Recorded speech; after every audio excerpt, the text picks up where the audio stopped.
Number 10. Captain Marvel. So sad to put Captain Marvel on this list, I love her so much. Oh well, sometimes she's a bad guy. Carol Danvers became almost as ignorant of a villain as some of her own rogues during the Second Civil War. She believed the best course of action was to believe in Ulysses' visions, putting all her faith in them as opposed to being guarded, all because one of them had been right. Thanos had returned as predicted, and as a result, Rhodey was killed, or believed to have been killed. He'd return later. This cataclysmic event blinded Captain Marvel to see only one course of action, a very tunnel vision-esque Jan Rog way of thinking if you ask me, who was always blinded by his own jealousy, his own emotions. In a way, Danvers also fell victim to her own emotions, which clouded her judgment. Beyond that, Rogue has been a sometimes villain for Carol, and although I love me some Carol Danvers, I would definitely have to say when compared side by side with Rogue, Carol can definitely be considered worse in terms of just which character is cooler. Like, I think we all agree that Rogue is cooler than Carol Danvers. Pains me a little to say that, but it's true, you know? I'm a huge Rogue fan, so that's how it goes. Number 9. Batman. Batman has a tendency to take things too far at times. He's obsessive and controlling, and while his actions are usually backed up by the best of intentions, sometimes he has a tendency to cross the line. You may be thinking to yourself, well, Batman can't be that bad, at least he has a strong moral code, right? I mean, he doesn't kill people. True. Well, except for when he does. Back in the day, the original Batman we were introduced to in the 1940s wasn't quite as much of a goody-goody as he is now, and he isn't even really a goody-goody now, if we're being honest. That's more Superman's thing. Originally, the Dark Knight didn't have as many qualms with killing evildoers, or people that were just transformed by a Hugo Strange serum, so it wasn't even really their fault. In Batman issue number 1, we see Batman using a machine gun attached to his plane to mow down his opponents, and worse yet, he hung a man from his bat plane, lifting him off the ground and leaving him to strangle to death in a noose. What's actually worse than this, I know it sounds like it can't get worse, is how chill Batman is about the whole scenario. Like, all this death and destruction, it doesn't even bother him. That's some Joker level nonchalance.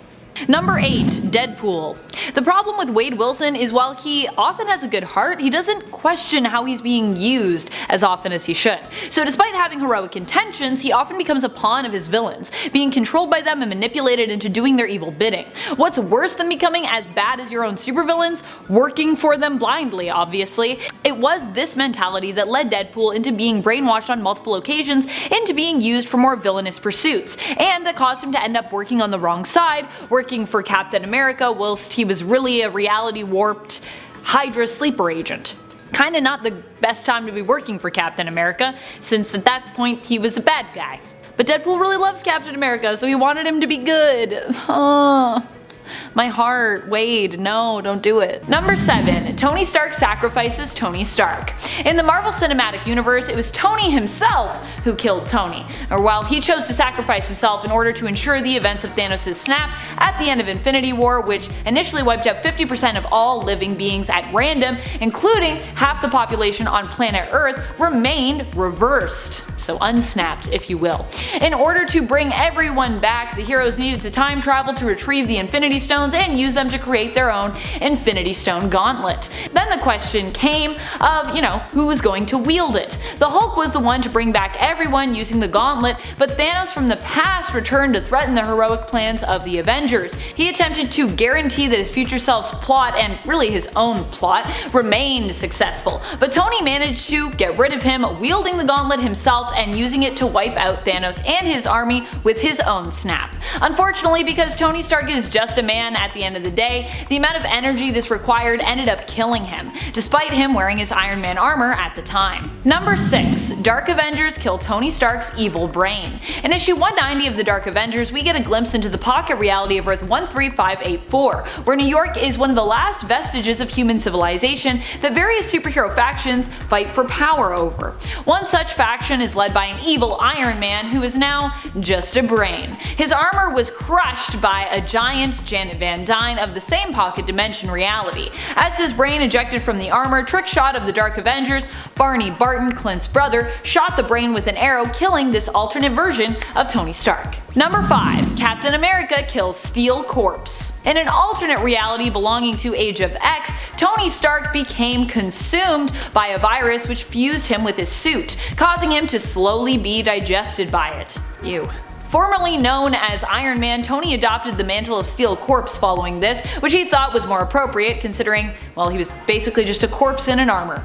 He joined the Avengers team in their mission to exterminate mutants, but when they decided to rebel against their mission directive, saving mutants instead, an emergency override system caused Stark to be unable to follow suit with the rest of his teammates. Stark told Captain America to save the mutants they were targeting, which he knew meant the Cap would be forced to kill him. Number 4. Captain Marvel kills Tony Stark. During the events of Civil War II, we saw Tony Stark's Iron Man and Carol Danvers' Captain Marvel butt heads over what the best decision would be when it came to using or not using the Inhuman Ulysses' future vision. This all happened after Carol had been attempting to fight Thanos, whom Ulysses had predicted would return, and during the fight Rhodey, aka War Machine, was killed. Carol was for using Ulysses' visions to prevent possible catastrophic events, whereas Tony was against punishing or arresting people based solely on Ulysses' visions, which he thought might be flawed. The Civil War ended with Carol seemingly killing Tony, though it was later revealed he was still alive but in a coma, and then of course later on he woke back up and he would actually even come to forgive Captain Marvel. And now they don't really talk about the fact that that all happened. Number 3. Steve Rogers kills Superior Iron Man. During the events of Time Runs Out, as a final incursion threatened the very existence of the entire planet and universe, Superior Iron Man and old Steve Rogers came to blows. They were fighting about the controversial actions of the one secret organization of brilliant minds known as the Illuminati. Also, Superior Iron Man is just kind of a jerk, so it makes sense that Captain America would be like, I'm gonna fight you, you're evil. Captain America had declared Iron Man and the Illuminati enemies due to their actions, and as such, the two heroes and former friends had come to blows over the argument. Just as the world was about to end, these two fought each other to death, both being taken out by a helicarrier during their fight in their last moments before everything reset. And then Battleworld happened. Woo! Number 2. Young Tony Stark kills older Tony Stark. During the events of The Crossing, a wildly crazy story, it is revealed that Tony was a sleeper agent for Kang the Conqueror, who he later found out was actually a Mortis in disguise, posing as Kang. Evil older Tony kills tons of people before the Avengers attempt to stop him by bringing back a younger version of himself from the past who they hope can help to stop their Tony. This didn't quite work out as they planned, but in the end, older Tony and fake Kang were defeated when older Tony, inspired by younger Tony, decided to sacrifice himself, switching back to the side of the heroes right before he died.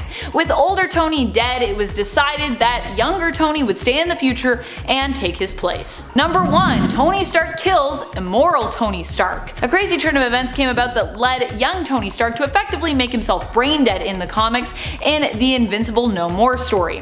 Following Secret Invasion, Norman Osborn created Hammer in the place of S.H.I.E.L.D. and created his own Avengers, which we know as the Dark Avengers, mainly comprised of villains who adopted heroic personas to mirror that of the original Avengers team. To prevent Osborn from getting a hold of information that was gathered from heroes during the events of the first Civil War as part of the Superhuman Registration Act, Stark transferred the files from S.H.I.E.L.D. computers to his own brain, and then later wiped his own mind completely, making him brain dead. Tony would later return, but not really as the same version of himself. This Tony Stark would not have the knowledge of his actions during the first Civil War. How convenient. Number 10. Shazam kills Spectre. During Future State, we get to see a lot of bleak futures. One such involved Shazam. Shazam was tasked with keeping Raven imprisoned in the Rock of Eternity because she had taken within her the Four Horsemen of Apocalypse. Unfortunately, through trickery, Raven would end up escaping, but in order to do so, Shazam and Billy Batson would have to be split up. Billy would end up being tormented as he stood guard, but Shazam would return to Earth to act as a hero. Unfortunately, without Billy's soul to guide him, he became pretty conflicted, empty, and a much darker version of his former self. In the end, this drove him to kill Spectre when the Spectre sensed something was wrong with him and probed to find out what was going on with Shazam and why. Shazam surprised Spectre by stabbing him with what appears to be a piece of the Rock of Eternity, and although his death wasn't confirmed, the cosmic hero did look pretty dead near the end of Future State Shazam issue number 2. He looked pretty dead to me. Number 9. Gamora kills Eros. Gamora killed her uncle Eros, or Star Fox, to prevent Thanos from being resurrected. Initially, it was Eros Thanos who was actually attempting to kill Gamora because he had thought that she was the one who would be used to bring Thanos back in the ritual. But when she learned it was the other way around, she did not hesitate to take him out, shocking Star-Lord at the time. Though to be honest, I don't think he really should have been too shocked. Pretty sure if it was actually Gamora who would have been used in that ritual, she would have rather sacrificed herself than allow Thanos to be resurrected. She wouldn't have even argued with Star Fox probably. She'd be like, oh, it's me? I'm the person? Alright, well then, let's just go. Take me out. And friends, before we move on to this next spot, if you are loving this list and you want to hear more lists where we talk about, I guess, people killing other people, we can totally do that. Be sure to let us know you're liking this list by commenting down below and giving this video a thumbs up. Number 8. Starfire kills Raven. Starfire only sort of kills Raven, I suppose. But I just wanted to talk about this, so I'm going to include it. She is one of the many who fights back against her. This is when Raven had turned evil and followed her, ruining Starfire and Nightwing's wedding and implanting a ton of Trigon seeds within Starfire via a kiss that the two shared. It turns out that wasn't all that she decided to store inside Starfire though. Raven also entrusted her soul to Starfire, on some level reaching out in a way for help, which is what Starfire learned later when she got her empath abilities. In the end, Corey and the rest of the Teen Titans and friends are forced to take out Raven, evil Raven, by killing her when she is in essence manipulated into resurrecting her father Trigon. While Starfire and the team succeeded in defeating Raven, killing her evil version, her soul self then becomes free. Yay! At the time, Raven's soul self does not have a body but is still happy to be free for the first time pretty much ever. So it all works out in the end. Number 7. Huntress. I feel bad now about putting Huntress above Deadpool. Deadpool's pretty bad. Oh well.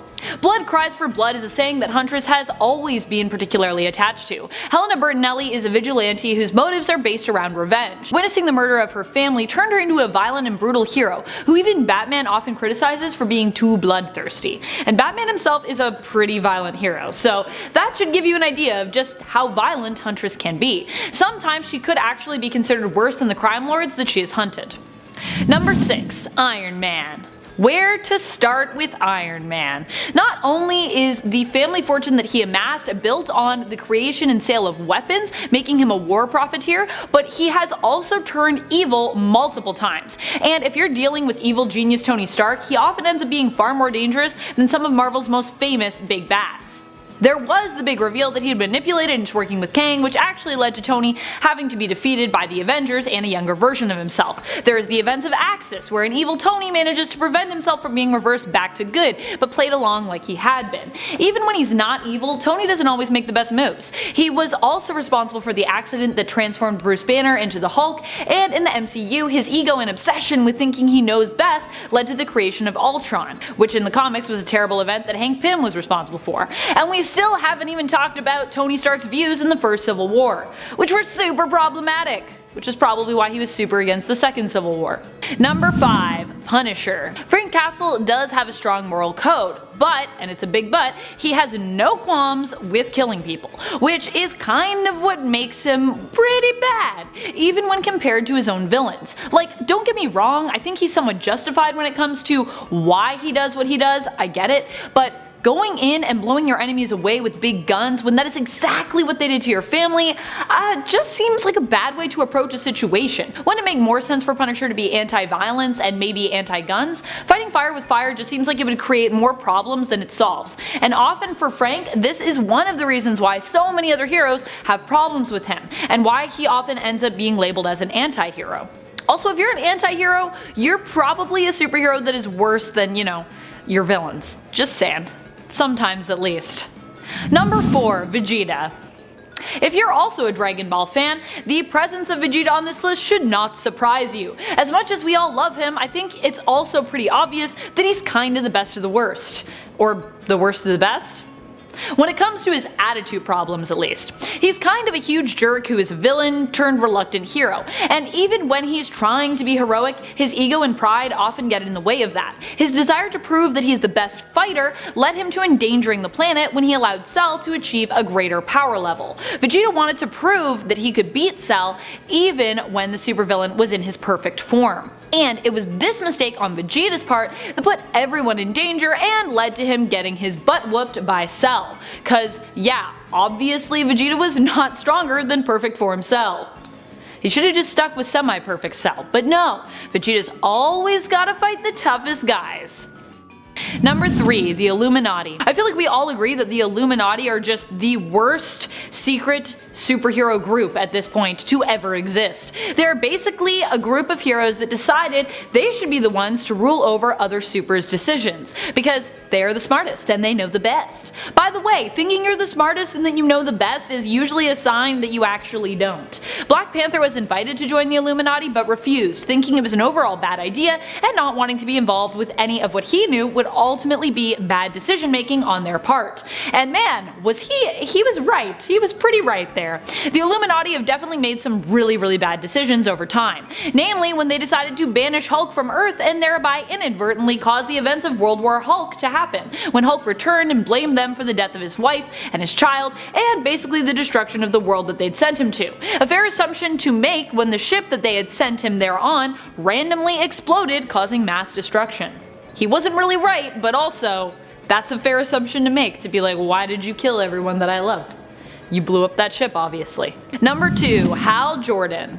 Okay, so I know what Hal would say when it comes to being on this list. That a lot of the things we and Batman blame him for weren't really his fault. It was all Parallax, he would say. But Parallax was really only able to corrupt Hal because of his own fear that lived within him. So although it sounds harsh, it was still ultimately kind of Jordan's fault for allowing himself to be full of fear in the first place. And even if we want to excuse his obliteration of the Green Lantern Corps and his attempt to destroy the universe, there's still the fact that even after that Parallax stuff, he still behaved like a self-serving Sinestro at times.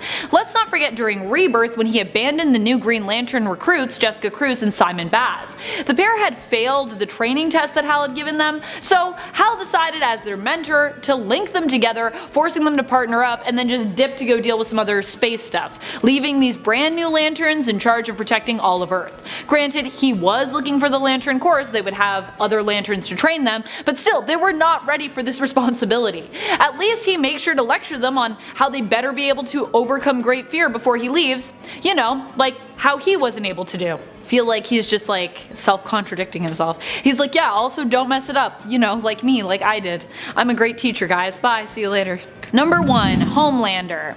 Homelander from the Boys series is likely one of the most terrifying superheroes that we have in comics, namely because he isn't really a superhero, or well, he is, but he certainly acts more like a villain, and his supervillains? Well, they are kind of the heroes of the story, trying to put a stop to all the fear-mongering and cover-ups involving the Seven and the corporation protecting them, Vought International, who also kind of created them. Homelander is known for his aggressive and sociopathic nature. He's brutally violent, and because he was primarily raised in a lab, he has a lack of understanding of love and a lack of connection to or empathy for humanity, which makes him a pretty problematic superhero. Really more of a supervillain.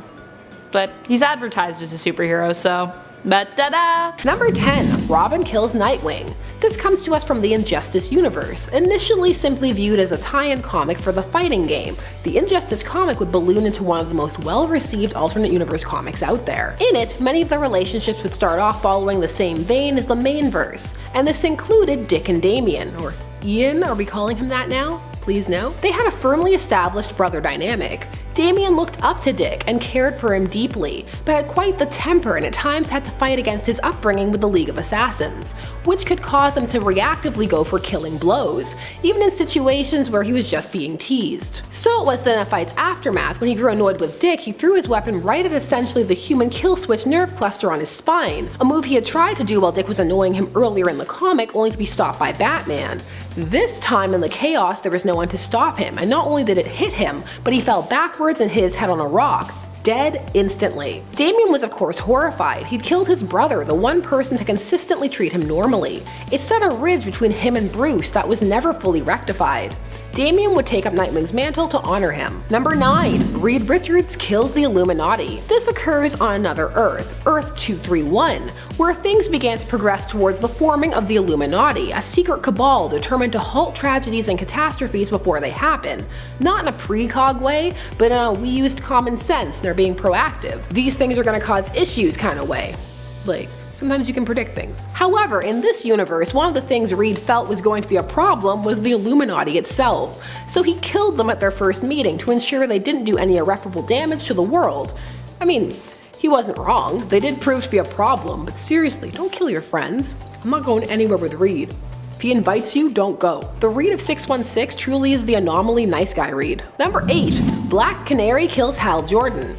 Here we're going to be looking at Deceased, the DC zombieverse that just saw a pun and went for it. Here the zombie apocalypse is a techno-organic virus type deal, and it started when Cyborg is kidnapped by Darkseid, who wants to use them to complete the anti-life equation, but in the process he ends up creating this horrible virus. Many heroes are taken out early on, and one of those is Hal Jordan, cause, wait for it, one of the ways the virus is spread is through phones. So Hal is on a camping trip with Ollie and Dina when he pieces out from Ollie's incessant mockery to the tent to check his phone, which makes him go full Green Lantern zombie. Ollie is all, oh no my friend, look how they massacred my boy, but Black Canary is full on aim for the head and takes him out right away with a sonic scream. So she ends up being selected to become the new Green Lantern. Sassy move ring. Very sassy. Number 7. Wolverine kills the Hulk. In the reality of the dystopian future of Old Man Logan, Wolverine ends up facing off with the Hulk and killing him over a rent dispute.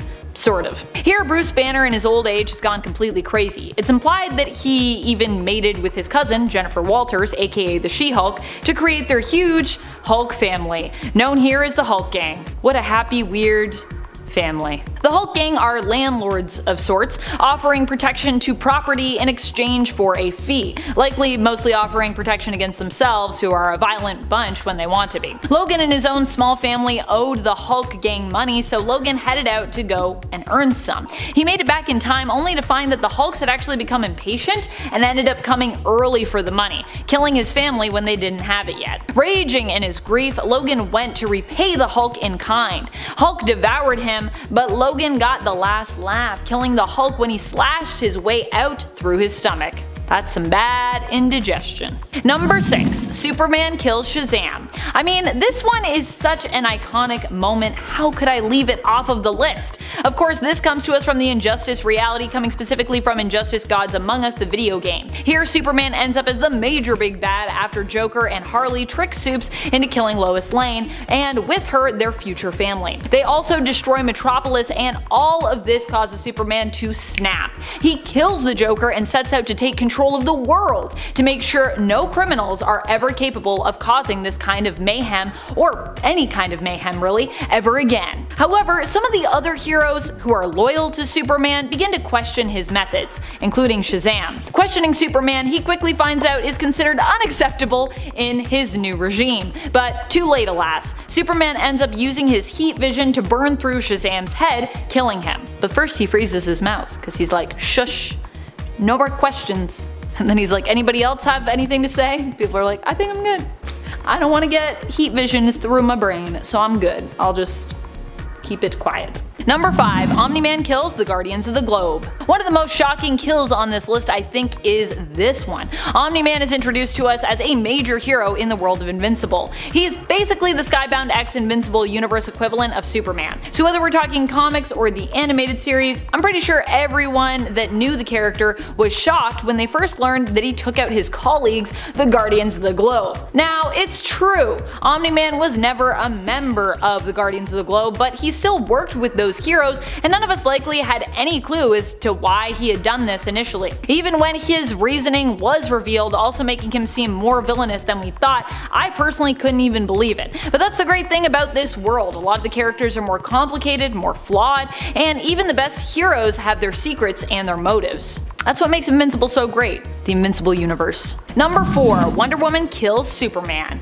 In the Black Label series Dead Earth, Superman fails to stop a nuclear strike on Themyscira during a war which takes place between man and the Amazons. Wonder Woman's full powers are unleashed in an attempt to protect Themyscira from the incoming missiles, but there are too many, and her home and her people, including her mom, are all completely destroyed. Wonder Woman, coursing with power, becomes so furious and grief-stricken that she goes into a blind rage.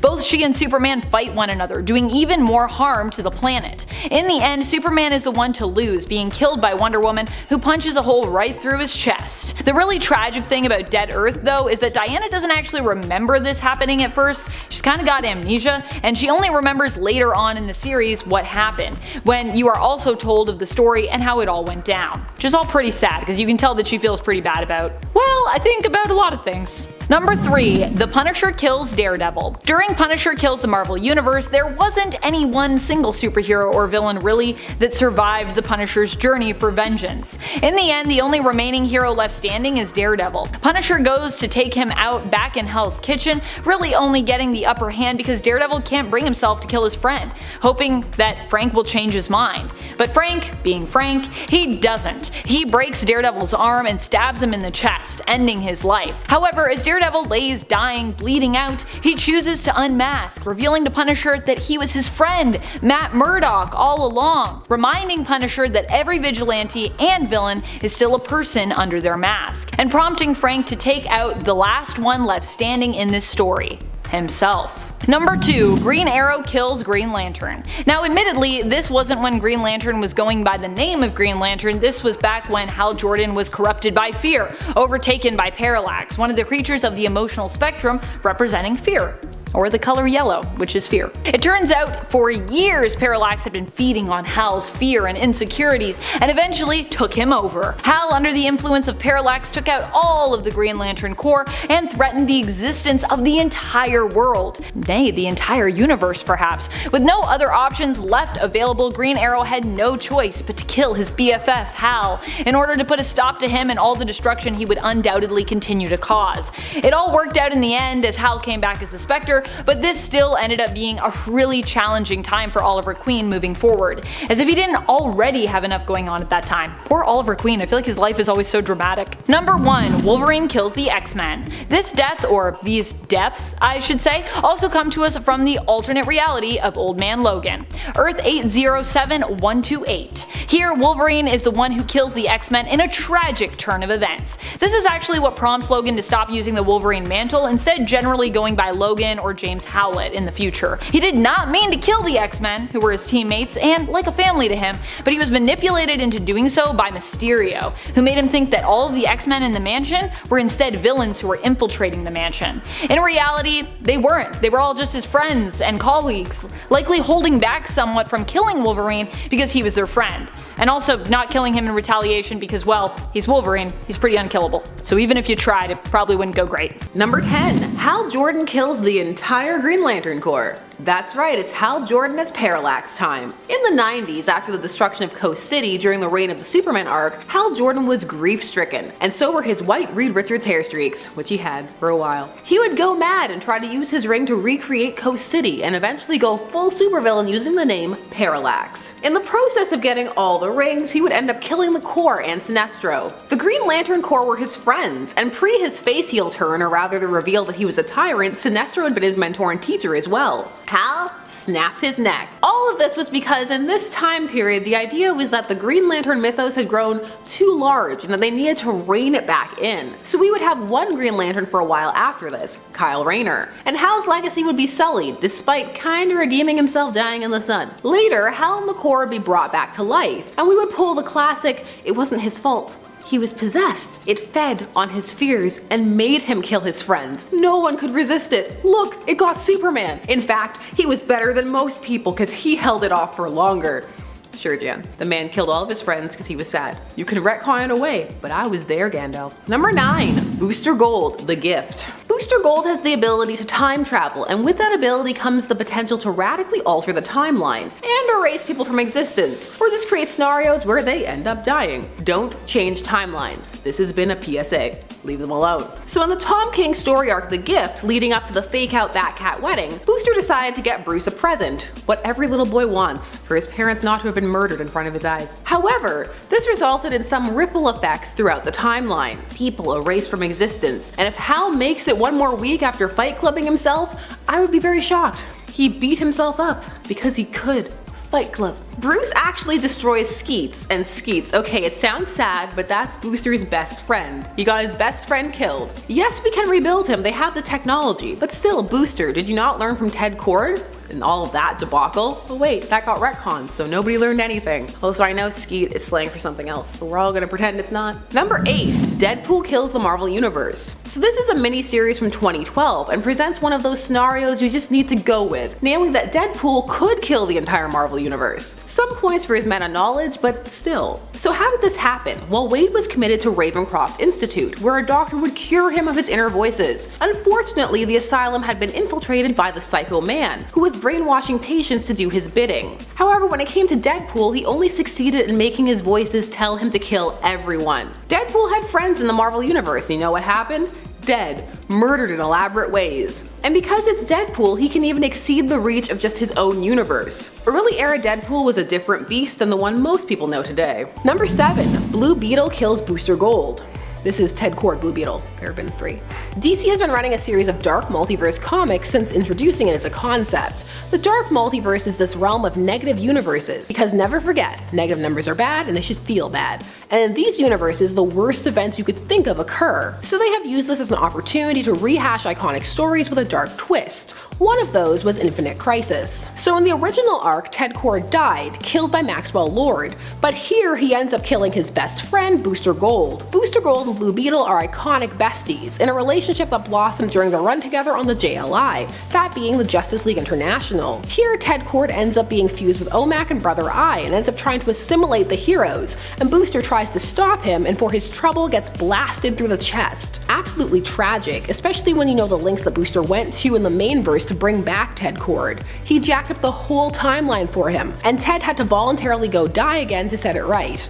Heartbreaking. Number 6, Hulk kills Vision. So we're talking about the immortal Hulk here, who just has a fascinating comic. For some reason, despite fighting the Hulk several times, every time the Avengers are like, no, this time for sure, we're prepared this time. But the immortal Hulk is an intelligent Hulk, not one blindly driven by rage, and Vision forgets that and pays dearly for it. The Hulk crushed him, right in the head on its gem, his most vulnerable spot. When you're dealing with a synthzoid though, it's never really the end, is it? But still, it's not the most fun. Dying is never fun, I assume. I mean, I wouldn't know, maybe. How many lives in am I? This death was widely speculated about because, well, Immortal Hulk was a comic people were reading, and you gotta get them clicks. Number 5, The Batman Who Laughs Kills Superman. The dark multiverse was fully brought to the forefront with the Dark Knight's Metal event, which featured evil Batman from across the dark multiverse. The breakout Batman from this event was without a doubt the Batman Who Laughs, a Jokerized Batman. This Batman had snapped, killing the Joker after the Joker had been using his knowledge of Bruce's backstory to torture children and attempt to turn them into little Jokerized Batmans all his own. However, when Bruce killed him, a gas was released from the Joker's corpse, which he inhaled, which began a deadly transformation for all around him. He became the Joker, but with the cold clinical planning abilities of Bruce. He ends up luring Superman, his best friend in this continuity, to the Watchtower, where he exposes him to kryptonite gas and kills him along with his son and wife, using Supes partially to do it himself. It's cruel and horrifying. Also, Batman has a green-lined cape in this scene, which is everything. Number 4, Injustice Superman kills Lois. Let's let Superman kill some people. He wants a turn. Come on, neck snap or hand through the chest. Injustice has one of the saddest openings out there, where the Joker tricks Superman into killing his own wife and unborn child by making it appear to him as if she is Doomsday. It's a step too far, and it breaks Clark completely. He killed his best friend, partner, soon to be mother of his child. It changed him. And after you've killed the one you love, what's killing someone you hate?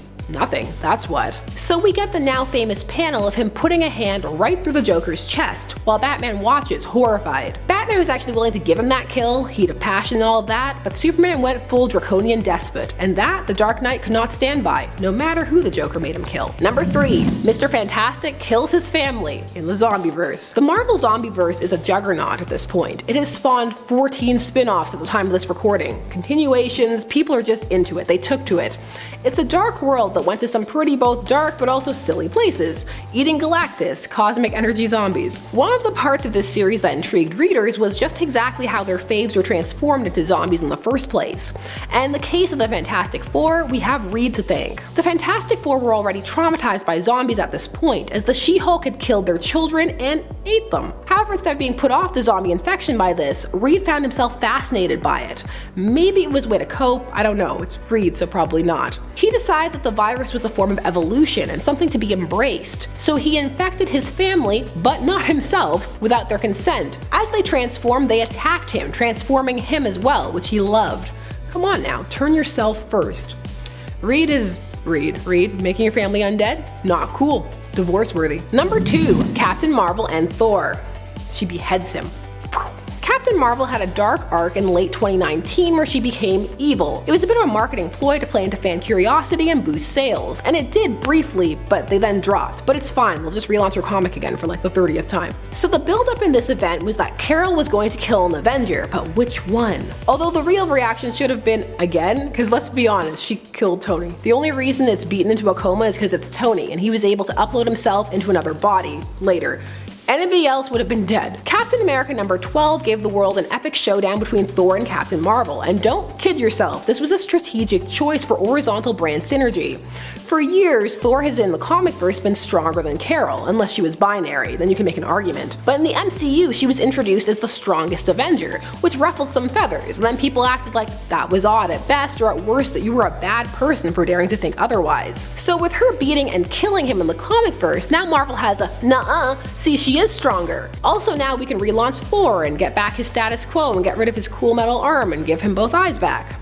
I'm sad now. Thor and Carol were friends and teammates, more in the past than the present, but she was better friends with everyone except maybe Jessica Drew in the past, so that's not saying much. And number 1, Wally West, Heroes in Crisis. Wally West has had quite the journey when it comes to DC and continuity, since the New 52 reboot and really since they decided to bring Barry back to life. He's been erased from existence, brought back, recently gotten to sit in Batman's favorite omniscience chair, but he also was made into a murderer by Tom King. So Heroes in Crisis was a plot that revolved around Sanctuary, a farmhouse where heroes and villains could go to get therapy from AI robots. Just one robot really. And also you were judged hard if you didn't go, because the comic had like a better help thesis, like it's a checkup for your mind. Anyways, continuity got weird there, and Wally ended up not only becoming aware of the family that he had lost, his wife and kids, because of gratuitous reboots, but he read everybody else's files and saw how much they were struggling. Although I like to pretend that he got to the tape of Hal saying he didn't even know what Will was and it was just so out of character that he just snapped. For he did indeed snap and kill his friends and then a future version of himself to cover up the crime, so premeditated. The goal of this mini was interesting, heroes and villains tackling mental health. Mileage varies about the execution, it's very up and down. Number 10, Peacemaker.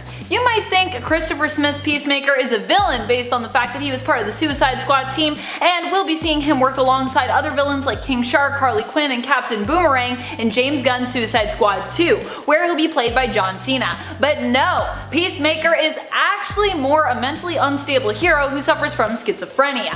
He is haunted by the ghost of his father, who was a former German World War II soldier who operated a concentration camp. His father pushes him to be more and more extreme during his vigilante fight for peace. Peacemaker also believes the souls of those he failed to save reside within his helmet, and it's the collective of all those voices who motivate him from using non-lethal force to extremely lethal force, leading him to often be depicted as time went on as a gun-wielding hero who would go at great lengths to ensure peace, even if it meant killing those who stood in his way. Number 9, Winter Soldier. Your pal, your buddy, your Bucky. He made his first debut in Captain America Comics issue 1 way back in 1941, and we were introduced to him as James Buchanan Barnes. But later on in Captain America Volume 5 issue 1, and I'm saying way later, like 2005, we see him as the Winter Soldier properly. And then in the MCU, we don't see a lot of the dirty work that the Winter Soldier has been up to, but we do find out that amongst those killed are Tony Stark's parents. Oops! So this comes to be explained in the climax of Captain America Civil War. So the Winter Soldier is cool with killing, let's just go with that. But how many has he killed? Well, while under mind control and basically acting as a pawn for Hydra, it's kind of hard to say. But with the ability of freezing him over and over and over again, only using him when there's a job to do, to see Bucky in the final moments of Endgame and to think that he was the one who killed Howard and Maria Stark, it's just a weird sight to see. Oh, and also Jasper Sitwell, can't forget him. And oh, who's that one guy? Oh yeah, John F. Kennedy, yeah, can't forget that one. So yeah, he's killed quite a bit. Number 8, Deadpool. Wade Wilson might always have the best of intentions, but that doesn't mean that he's above killing people that need to be dead. He's killed tons of people, but in his opinion, only people that deserved it.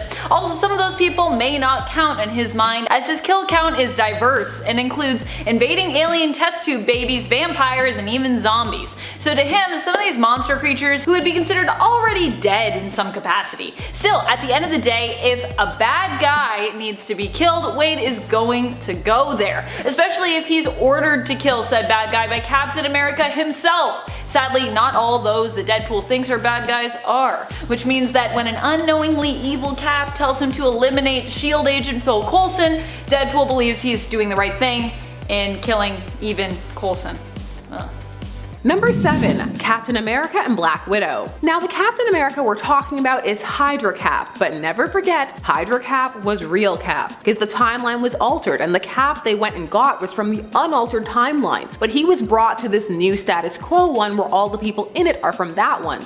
Don't let them erase that. We know what happened. Anyway, Steve had been a sleeper agent for years, biding his time, and when he was unveiled, he went hard. Hail Hydra! And that involved killing Natasha, Black Widow, who had been his friend for years, albeit this was an accident. He was actually fighting Spider-Man Miles Morales, but Natasha inserted herself in between them to stop the killing blow, which instead landed on, guess what part? Her stomach? No, her neck. Snapping it. It's the only way to go. So this wasn't intentional. He didn't want to kill her, but you know what? Friend dead. Thanks a lot, Hydra Cap. Take the time it was released out of it. Does the story read better now for you, or just conceptually will it never be for you? Number 6. Deadpool kills Spider-Man. Spider-Man and Deadpool had a team-up comic, Spider-Man/Deadpool, and the slash was intentional. It was a cue for shippers of Spideypool to pick the book up. The book pandered hard. There was even a villainess who called them her daddies. The first run was written by Joe Kelly, the author of the Deadpool run that made him into a popular character, largely because at the time he was a throwaway character. So in this run, Deadpool is teaming up with Spider-Man and even taking him to meet his daughter, showing him his hangout pad, friend things. But he also hates Peter Parker, as Parker was pulling a whole Tony Stark at the time, like, oh, I know Spider-Man, he's my bodyguard. So Deadpool was tricked into believing that Peter was part of some clandestine dealings, and so went to his apartment and shot him point blank in the head. Now, he didn't know he was killing his would-be bestie, but he did it anyway. He would go to bring Peter back to life though, still not knowing he was Spider-Man. Number 5. Spider-Man kills Deadpool. That's right, his turnaround is fair play. Peter also killed Wade in this book. After his whole I was dead thing, One More Day reared its ugly head again. One More Day was the storyline wherein Peter and Mary Jane's marriage was dissolved and his identity was reset post that reveal in Civil War, the first Civil War, so Civil War 1. And also just because the writing staff hated his marriage and Mary Jane in general, who did she think she was, being a character? Okay, hated's a strong word, more like we're not interested in writing. There we go. So after being dead, Peter began to have an inkling that there was something missing in his life. Something wasn't quite right, and he would become a darker character because of it, even contemplating killing. Deadpool, who was horrified at the path his friend was headed down, tried to show him that he was turning into something that wasn't, well, the best, not very heroic. And in a fit of rage, he stabbed Deadpool through the chest, and also did a little bit of throat slicing that killed Deadpool. Of course, Deadpool's healing factor allowed him to come back to life, but that is not cool. You don't kill people who are just looking out for you, even if they will just get better in a few hours. Number 4. Dr. Manhattan kills Rorschach.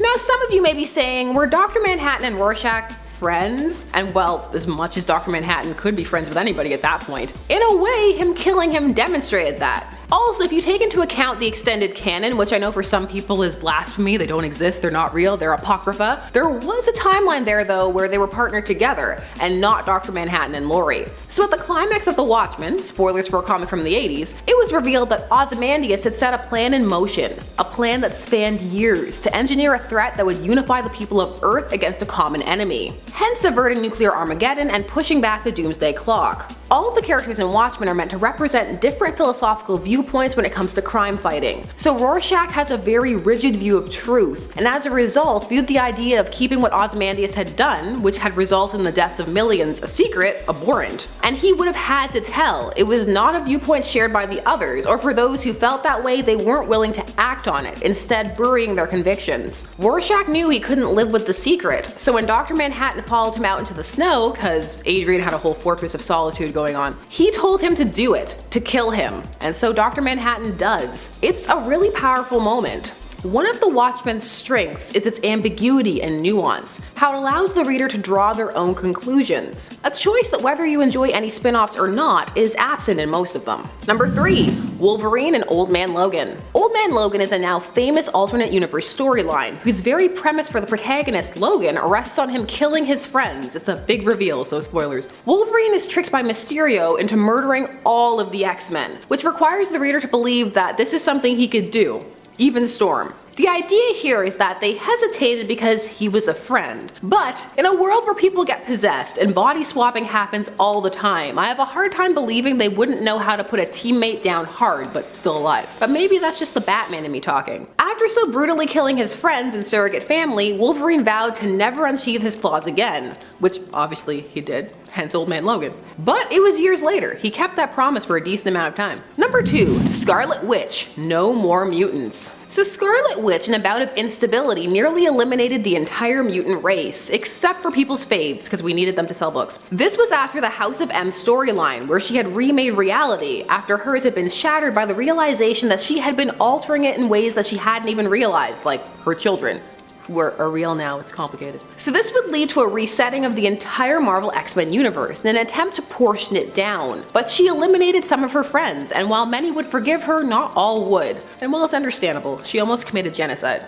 Rogue's not over it. And number 1. Superman kills Batman. Superman and Batman have an interesting history when it comes to their friendship. They started off as best friends, no question, but it would get more complex over time, with their differences in personality coming into play and resulting in the idea that at the start they would have some conflict, you know, before the whole best friends. However, the canon is that they are good friends, be it instant or hard fought. When it comes to killing Batman, Superman has done that more than once, but let's look at one of the more iconic ones, and a recent one. He killed him in the New Order timeline in Nightwing's comics with his heat vision, and this was because he was under the influence of black kryptonite. This would result in a dystopian timeline set in motion by Dick Grayson, who would establish a new order. He also seemingly killed him in Dark Knight's Metal 2 with that famous panel where he punches right through him, but psych, that was Clayface. Why is this above all the mutants? Well, it's because these two are best friends. It's shocking. Friends shouldn't kill friends. Don't do it. They won't appreciate it. And at 10, Reed Richards. We all know the story of the Fantastic Four, and their leader, Reed Richards,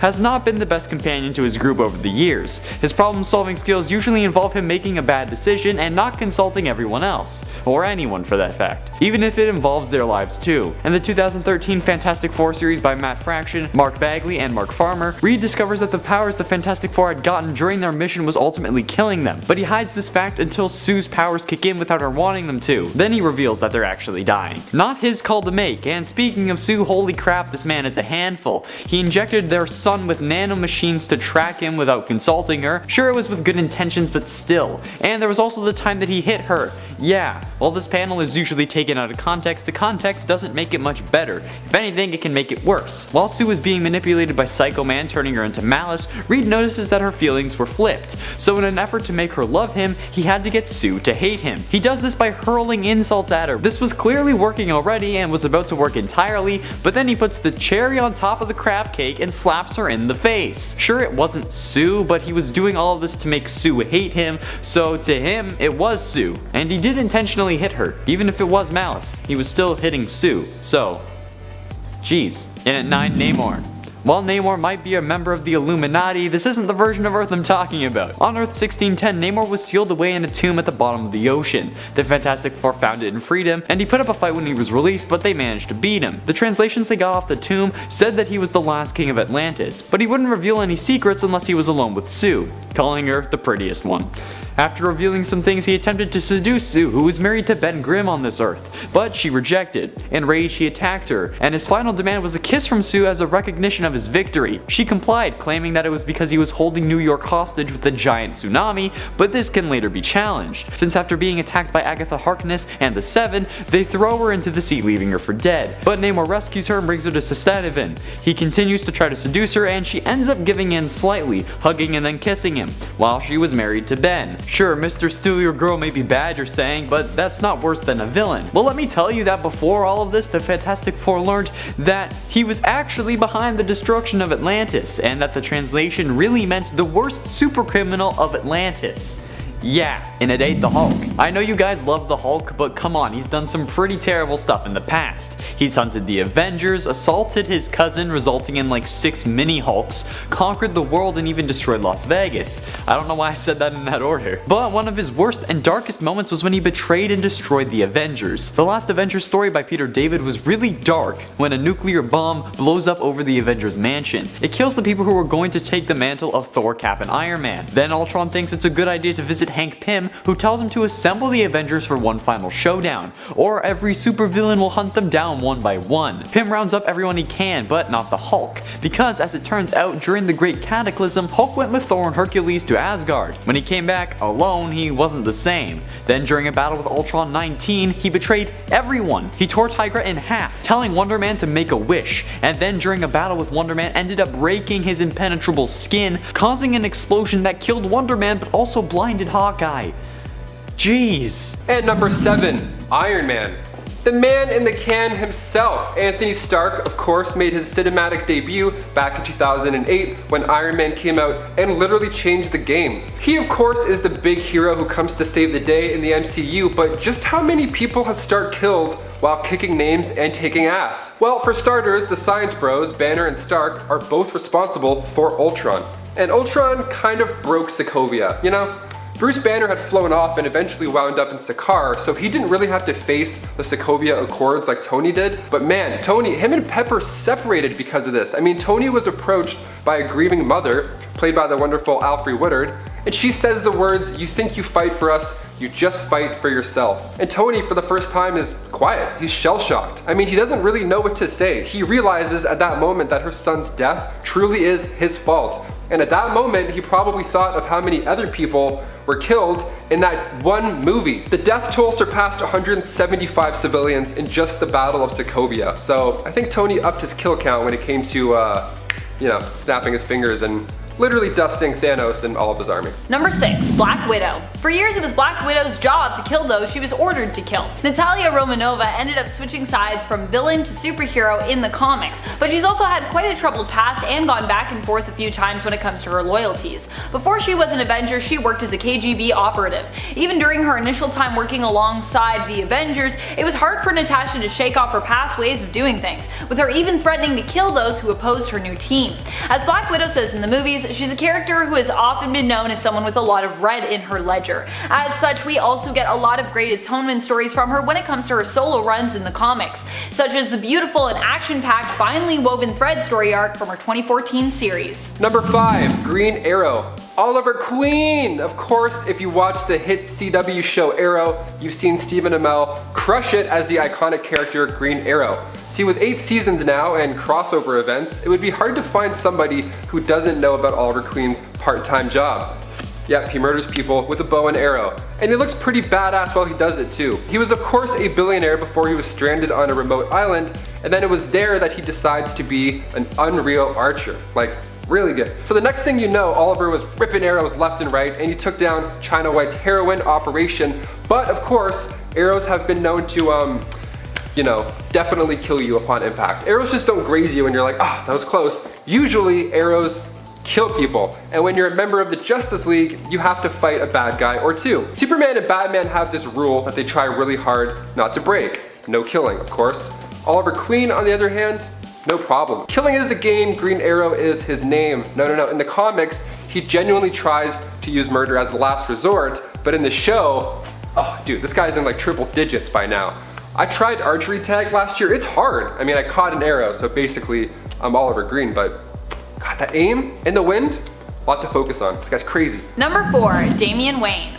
Damian might be more of a sidekick still at this point in the comics, but we're one focused aging story away from him becoming a hero of his own. After all, he did grow up with John Kent for a while, and John is now a full adult. All it takes is one fateful trip to space, apparently. Being raised by his mother and deadly assassin Talia al Ghul means that when Damian was dropped on Bruce Wayne's doorstep, the child was already a deadly killer. In the Injustice universe, we also see what kind of hero Damian could grow up to be given the right conditions. Here, Damian sides with the tyrannical Superman, and after accidentally killing Dick Grayson, becomes the new Nightwing. He's a hero who has no qualms with killing, and because he's so good at killing, this leads him to being responsible for quite a few massacres while in his new superhero mantle. And number 3, Thor. the god of thunder from down under. He has to be in this list, of course. He's been around for like 1500 years, so he's had a lot of time to kill. Thor Odinson made his comic book debut in the golden age of comics back in 1950. He was introduced in Venus issue number 11.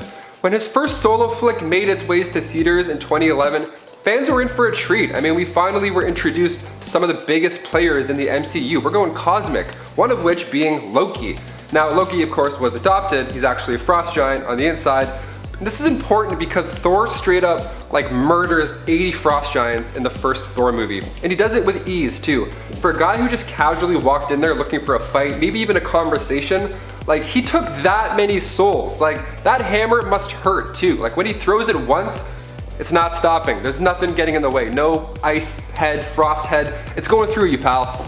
And we see that in the opening of Thor Ragnarok too. He tosses his hammer once and it just goes in circles killing people. And he's punching Surtur's demons too while this is happening. So this guy's got his hands full, or rather not full. The hammer's just doing it. Now, of course, his actions on Jotunheim weren't taken lightly, as his father took away his hammer and banished him to this lousy old planet Earth. In the comic Thor First Thunder, he's actually responsible for the death of Spider-Man, who he flung into space. Now, of course, his mind was altered and was under the control of Loki in a bit, but still, hammers hurt. Hashtag hammers hurt. Number 2, Wolverine. When it comes down to the last 2 spots of this list, it's only fair that one of them is, of course, Wolverine. See, look at those claws. Is it any question that he has the most kills? Like, if he just shakes a guy's hand, he's like, hey, nice to meet you. Sing. Sorry, oops. He made his comic book debut in the Incredible Hulk issue 180, and it was a nice last page reveal. And then since then, the Beast has been slashing his way through comics, and now with our very first R-rated Wolverine film, released back in 2017, simply titled Logan, we get a glimpse of just how much damage huge jacked man is capable of inflicting. See, in Logan, we see Wolverine kill about 90 people, easily. And it's pretty gory and also kind of epic. That's just a small percentage of the pain this causes in the comics. Like, in the Enemy of the State comic storyline, we see him kill like 52,000 people. And that's all in one day's work. So next time you wake up and you're tired, just think, oh man, Wolverine killed like 52,000 people. I can maybe check the mail, I don't know. Number 1, the Punisher. The Punisher is likely one of the most severe heroes we've seen in the comics, especially when Garth Ennis is writing him, or just in general when he's making an appearance in a Max Marvel title. Frank Castle believes he's completely justified when it comes to seeking vengeance both for himself and for others. He won't just kill you, he'll torture you first. And although many have asked Castle at what point does he stop, when will he be satisfied? In truth, it seems more than likely that due to his experiences with war, the Punisher is a hero who has become addicted to violence, bloodshed, and killing. For Frank, the war will likely never end. He's just too restless to ever be satisfied, to ever feel like that's enough. And at number 10, Let Them Burn. All-Star Batman and Robin depicts a much more hardened and brutal Bruce Wayne than the one that we know from DC's main continuity. This Batman, penned by Frank Miller, was the younger version of the Caped Crusader who appeared in Miller's iconic The Dark Knight Returns series, and it provides quite the explanation as to why people act the way they do around Bruce in that series and its sequel. It's because Batman is a total He verbally abuses Dick Grayson, he bullies Hal Jordan in a really petty way by trapping him in an entirely yellow room while he demoralizes him and Robin attacks him, and he also kills. Surprise, surprise there. He set a building on fire, trapped some criminals in there, and let them burn alive and die. All while he had a little makeout session on a roof nearby. Yeah, kinda makes him a if you do that. Up next, number 9, the Neck Snapper. Here's the first of several Golden Age instances in which the Dark Knight offs his foe. In the early days when he was a feature in Detective Comics, Batman would often kill his criminal enemies, or, at the bare minimum, commit manslaughter. Being a product largely inspired by pulp predecessors, there was a less of a concern back then. At Bill Finger's suggestion though, Robin was added to his stories as a sidekick, his version of Watson, and it doubled the hero's sales. Because of this, there was a concern over depicting a vigilante as having a kid's sidekick. Now, editor Whitney Ellsworth would decide that moving forward, Batman could no longer kill, especially after Detective Comics 38 was released, in which Batman used a gun to murder. Fun stuff. In addition to that, after World War II, DC Comics adopted a post-war editorial direction that increasingly de-emphasized social commentary in favor of lighthearted juvenile fantasy. This meant that Batman's bleak and menacing nature was replaced with a more bright and colorful environment, and a push to make him more of a respectable citizen and a paternal figure. So what does all of that have to do with neck snapping? It's context, my friends. In Detective Comics issue issue 30, 3 issues after his debut, Batman had committed a few murders, including one in which he swings from the roof of a building and kicks a man hanging out of a window with a gun, snapping his neck with his long, model-esque legs. Seriously, look at those calves. Damn, he works out. There's a literal snap that appears in the panel, and based on the impact marks, it looks like this fellow will not be trying to shoot any more vigilantes anytime soon. I still can't get over the legs though. And at number 8, the abattoir. Once upon a time, Batman had his back broken by Bane. While he was recovering, a protege named Jean-Paul Vallée took his place, dressing up as Batman to ensure that the criminal underworld would not run rampant with the knowledge that Batman was out for the count for the time being. When Batman chose Jean-Paul, a lot of his peers were skeptical and had their concerns. Vallée, aka Azrael, began going rogue and being more and more violent. Red flags started going up. But no red flag was bigger than that time he started murdering criminals. He upgraded the Batsuit to contain more lethal weaponry, and then he ended up killing the villain Abattoir, having left him hanging above a vat of liquefied metal that he would eventually drop into. And we got to see his demise on panel too. Pretty brutal. And at 7, Ant-Man. Ant-Man has committed crimes for his own self-gain, betrayed the Avengers, created Ultron, and helped create a Thor clone that ended up killing several Avengers members. The O'Grady version of Ant-Man had attempted to ruin Scott Lang's legacy, and when confronted by Scott's daughter about the situation, ended up beating her and throwing her to the floor, saying, "Who's your daddy now?" How classy. He also watched Captain Marvel shower, and he also did this with several women he wasn't able to close the deal with per se. He ain't no Barney Stinson. And going over to Earth 1610 and the Ultimatum storyline, while searching for his missing wife, Hank found the Blob eating his wife's corpse. Obviously this enraged him, but then he decides that it would be a good idea to bite off Blob's head and spit it onto the ground, all in front of his team. In one of the darkest moments of the series, and I think of Marvel in general. Jeez. And at 6, Robin. Considering how the reimagining of the Teen Titans started with Damian Wayne kidnapping them in order to form the team, that helps to show me what I'm dealing with when I'm talking about this version of Robin. While the father-son relationship may be filled with tension, no trust, and betrayal, nobody expected Damian to leave his father in order to train with him. See what I did there? No, Damian left Bruce to train with Bruce's former partner, called Nobody. The first thing Nobody tells Robin to do is shoot a corrupt ambassador. He does, but the gun has no bullet. But it shows that without hesitation, Damian was willing to abandon his father and the famous rule he has. He then takes that training and decapitates the Spook and his whole gang when they had Arkham hostage. I don't really think I need to explain this one to you all. You know he's a bad boy, and some of you like it, and it's kind of weird. He also then killed Nobody. Yeah. Halfway through number 5, Superman. The Injustice storyline shows us a side of heroes we never thought possible. A regime set in place by Superman after he kills the Joker causes several heroes and villains to join him. These heroes including Green Lantern, who goes yellow, Cyborg, The Flash, Wonder Woman, and Shazam, just to name a few. After this, Superman goes on a killing spree, killing anyone who opposes him. He also outs Bruce's identity, seizing his assets and even bringing Damian over to his side. He then kills Shazam after he so much as questions the holy ruler of the world. Yeah, this guy is a freaking monster. And his ways even continue in the second installment after Batman imprisons him, even getting Kara to break him out, and even betrays Batman after the defeat of Brainiac. This is why everyone is afraid of him, because this can't happen.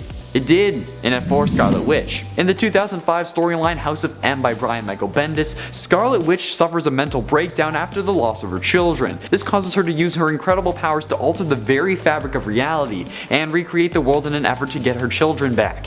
The story consisted of 8 core issues and several tie-ins and miniseries, and replaced the main Earth 616 continuity for a time, but was later revealed to have taken place on Earth 58163. The world was created when Scarlet Witch and Charles Xavier combined their powers to give the new Avengers and X-Men their heart's desires. This does end up reverting back after a time, but still, recreating an entire world in the way you see fit is never a good idea. Remember what Flashpoint did? That literally ended the world. And at 3, the Green Arrow. After capturing Prometheus and Justice League Cry for Justice, Prometheus reveals that he has planted a bomb in the home cities of each person who aided in his capture. When Green Arrow returns to Star City, he finds Leanne, the daughter of Red Arrow, dead, crushed under a building that was demolished by the bomb. Later on, the Blackest Night story occurs, and after this, Oliver Queen decides it's time for revenge, where he hunts down Prometheus with the specific purpose of making him pay. And the version of justice Ollie has in mind is an arrow right between the eyes. for killing Leanne, but also cutting off Red Arrow's arm. The storyline called The Fall of Green Arrow shows the consequences of his actions, and it takes place essentially immediately after this, which is often considered the worst Green Arrow story ever, and with Arrow they adapted it in a different and compelling way, making Prometheus kill himself at the end of season 5 and Roy lose his arm in the episode before Crisis on Infinite Earths. He doesn't have a daughter in the show, however, but damn. Oliver hunted down Prometheus with the express purpose of revenge. That's something that nobody expected, and I sure as hell didn't, but it happened. And at 2, The Flash. In The Flash, the fastest man alive story in 2006, Bart Allen, who was the Flash at the time, died due to a clone from the future tricking the rogues into helping. Just an hour after this happens, Wally West, who was previously thought to be dead, realizes he has greater control over the Speed Force than he ever has before. He was able to pull the Speed from Inertia, the clone from the future, and prevent him from moving as he interrogated him while running. While being questioned, Inertia shows how much he enjoyed his part in killing Bart, which made Wally absolutely lose it. He claims that the only reason Inertia is alive is because he's at least part Bart, so instead he runs him into the Flash Museum and uses his incredible control over the Speed Force to freeze Inertia in place, trapping him in a frozen body, forcing him to stare forever at the statue of the man he killed. That's terrible. That's worse than death. That's something that no fan ever thought the Flash could do, but it happened. Jeez. Finally, in at number 1, Doctor Strange. In Jason Aaron's Doctor Strange run, it's revealed that conjuring spells can cause immense suffering on the body and mind. So as a way to try and manage and even negate the pain, allowing him to be immensely more powerful, Strange takes all the suffering he feels and locks it in the basement of the Sanctum Sanctorum. But eventually that pain takes its own physical form after being trapped for so many years, and grows more and more powerful in this form, until eventually it gets freed by the Sorcerer Supreme and decides it should inflict pain on everyone who's devoted to the Sorcerer. The pain then feeds on the pain of everyone while terrorizing them as Mr. Misery. Each and every victim of this horrific and terrible beast is due to Strange wanting to have consequence-free magic, but as we learned from Rumpelstiltskin in Once Upon a Time, magic always comes with a price. Number 10. Iron Man almost kills Tony Stark. Iron Man is really good at making suits, sometimes too good. At one point he decided to make an AI suit instead of an AI to be used in his suit. This artificially intelligent suit did what most artificial robotic intelligences do. It almost immediately became evil. Although Tony did also decide to use some Ultron code to construct it, which honestly probably was not such a good idea, especially for someone who's supposed to be a computer genius. In the end, the suit created programming that allowed it to feel emotions, and after fighting with Tony Stark and trying to get him to forcibly merge with itself, it eventually felt remorse at its action while during their fight, Stark suffered a heart attack. The suit sacrificed its own life, giving Stark an emergency and what looks like terrifying artificial heart transplant. Like, you can still see the artificial heart sticking out of Tony's chest. That does not look sanitary to me. Number 9. The Avengers kill Iron Man. Okay, so the Avengers weren't solely responsible for his death this time around, but they definitely were the ones who caused it to happen. At least in part. During the events of Armor Wars, Iron Man became branded a criminal by the United States government. Among those opposing the vigilante were fellow Avenger Captain America. This, however, happened at a time where Tony Stark was not known to be Iron Man. His identity remained a secret, and Stark simply claimed that the man in the suit was actually his bodyguard, often remote controlling the suit to kind of make it appear as though they were in the same place at the same time, so no one would question his explanation of the identity for Iron Man. In the end, Stark decided, because of being declared an outlaw, to kill Iron Man, claiming that the man in the suit was named Randall Pierce, and staging Pierce's death by allowing an empty remote-controlled piloted suit to be destroyed during a confrontation with the government. This would later allow Tony to reveal himself as Iron Man, though he would at first claim another employee of his had simply taken up the mantle. But we knew the truth. It was really Tony in that suit. Once again. Number 8. Zombie Hulk kills Zombie Iron Man.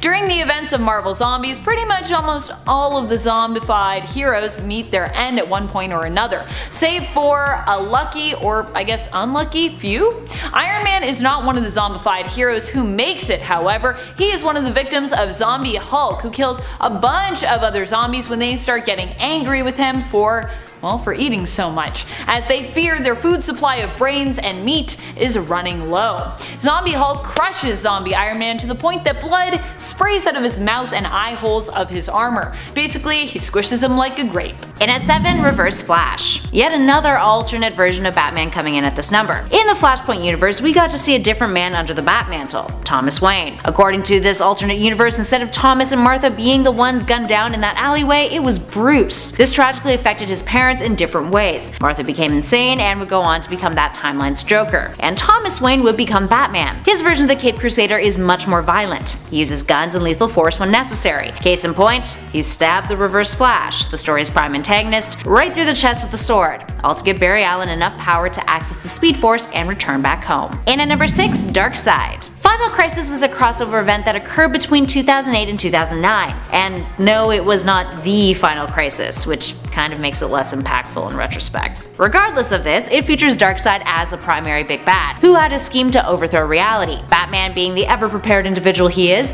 came up with a way to defeat the supervillain, using a bullet made of radion, a substance that is toxic to new gods, and was also found fired back in time at a crime scene earlier on in the event. Now the two would have a bit of a standoff, with Batman firing this bullet and Darkseid using his Omega beams to try to kill Batman. While he managed to kill Bruce, his body was infected with the radion, meaning death was inevitable, allowing him to be easily defeated by the remainder of the Justice League. It was then later revealed that Batman had just been sent back in time instead of being killed off. And that's a whole other story for a whole other list and a whole other day, my friends. And at 5, KG Beast. Whew, that name. During the height of the Cold War, it wasn't uncommon to see anti-Soviet and anti-Russian themes in comic books. Such is the case with this story, Batman up against a foe called KG Beast. Creative. First appearing in Batman issue 417 in 1988, he was a Soviet assassin on a mission to kill 10 high-ranking US officials. He poisoned over 100 people at a banquet just to ensure that one of his targets would die. Yeah, intense. Batman would eventually hunt him down and put a stop to his reign of terror in a very sadistic way. He locked him in a room, barricaded it, left no food or water, and then just left him there to die. Batman goes on to note that some circumstances are such that the rules pervert justice. I quote, "I'm not in this business to protect the rules, I serve justice." He says that while he's barricading the door. While we didn't see the villain's death on panel, it was assumed that he was definitely dead, because how the hell would anyone get out of that? But fret not, because DC did not let that fly forever. The character's inevitable demise was retconned slightly, with Batman noting in Batman Year 3 that he contacted the police to pick up KG Beast. KG Beast would be killed off anyway, and 1 year later thrown off of a building as a botched assassination attempt by Great White Shark. These days in DC Rebirth, he's known simply as the Beast. And at number 4, the Joker. Batman will always refuse to kill the Joker, yet the Joker will always find a way to continue his reign of chaos. It is a never-ending cycle that is highly toxic. But it is a cycle that we've seen broken in several different depictions. While some may argue that Batman killing the Joker and the Killing Joke should be higher on this list, that whole 3 Jokers thing, not interested. Whether or not Batman actually killed him is highly debatable. For starters, part of the Killing Joke has carried over in terms of what is canon with DC's seemingly endless number of continuity reboots. And second, the panels leave it rather ambiguous as to whether or not he is fully killed. But there have been other alternate universes in which Batman has killed the Joker. Batman of Earth -22 from the Dark Multiverse killed the Joker, resulting in devastating consequences. The Clown Prince of Crime's body released a toxin that transformed Bruce into an amalgamated version of Batman and the Joker, making him into the deadly Batman who laughs. You can also argue that Bruce is responsible for the Joker's death in The Dark Knight Returns, having reunited with his penultimate foe, who snaps his own neck in order to get the last laugh on Batman and have him take the blame for the crime. That's pretty savage. And at number 3, playing Hangman. Batman issue 1, which was released in 1940, a year after the hero's debut, marked a whole lot of firsts for the Caped Crusader. He was joined by Robin, he faced off against the Joker for the first time, and Catwoman made an early appearance as the sultry jewel thief known as the Cat. It was an important issue, but that issue also featured something else startling: Batman hanging a criminal. Yes, the story consisted of several mental patients being turned into giant monsters thanks to chemicals that were administered to them. Oh god, 1940. Ugh. These were the days before Batman could whip up miracle cures with his scientific expertise. Instead, he ended up using a much more violent method to solve this problem, which involved shooting up a truck that was transporting one of the patients. Then, when the patient tried to escape, Batman lassoed a rope around his neck and then attached it to the Batplane. The rope ended up being a noose around this patient's neck, strangling him as the Batplane took off. The patient struggled and then went limp, with Batman noting, I quote, he's probably better off this way. Dude, not cool. And at number 2, stop stabbing yourself. In Detective Comics issue 37, yet another Golden Age moment, Batman punches a guy so hard that he impales himself. No joke. In a story titled The Screaming House, Bruce hears screams coming from an old house, so he decides to investigate. A group of thugs are beating up a fellow named Joey. When Batman intervenes, Joey surprises him and knocks him out. After Batman wakes up, he follows Joey's trail, which leads him to more criminals, who then kill Joey for leading Batman to them. Fun. Turns out these thugs are actually foreign spies, 1940, and planned on sabotaging a ship. Batman stops them in time, but the leader of the gang, a dude named Count Grutt, opposes him, throwing his sword at Batman. Batman dodges it, dukes it out with him, and punches him so hard that Grutt falls back and impales his head on his own sword, which is conveniently stuck in a closet door after he had thrown it at the Cape Crusader in the first place. Oh, what luck, Batman, what luck. Finally, in at number 1, his first murder. Aw, baby's first murder. And it happened in his debut too. Detective Comics issue 27 marks the iconic introduction of Bruce Wayne as Batman. Donning the first version of the character's costume, Bruce was a little more brutal with his crime-fighting tactics. He pushed a criminal into an acid vat in a story titled The Batman, The Case of the Chemical Syndicate. After learning from Commissioner Gordon that a chemical manufacturer named Lambert had been murdered, Bruce dons his Batman costume for the first time and pursues the culprits, leading him to a guy named Alfred Stryker. During an encounter between Stryker and Lambert's son, Stryker pulls out a knife on him with the intent of killing. So Batman swoops in, grabs him, there's some exposition, and then Stryker pulls a gun on the hero. Batman punches him so hard that he knocks him through a metal railing, and then he falls into a vat of acid below. And what does the Batman say in response to that? A fitting end for his kind. Oh my god, Bruce, chill. I mean, to be fair, this would later be categorized as Batman of Earth 2, the home of all Golden Age heroes, but still, that's a murder.